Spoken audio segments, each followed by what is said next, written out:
Hey everyone, today I'm going to show you how to automatically share your Instagram post on Threads. Stick around till the end to learn how to link your accounts and streamline your sharing process. Let's get started.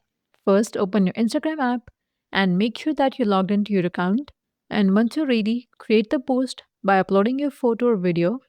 Now, on the post sharing screen, scroll down. At the bottom, you will see the option that says Also Share On. Click on it and here you will see your Threads account listed. So toggle the switch to turn on the sharing option for Threads. And a pop-up menu will appear giving you two choices. The first is share this post. This is for just this one post. And the other is always share post.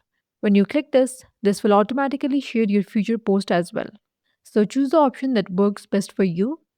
And once you made your selection, click on share and your Instagram post will be automatically shared to your Threads account. And that's it. Now, your Instagram posts will seamlessly show up on Threads without any extra work. That's it for today's video. Leave a comment and let us know if this is helpful. Thanks for watching.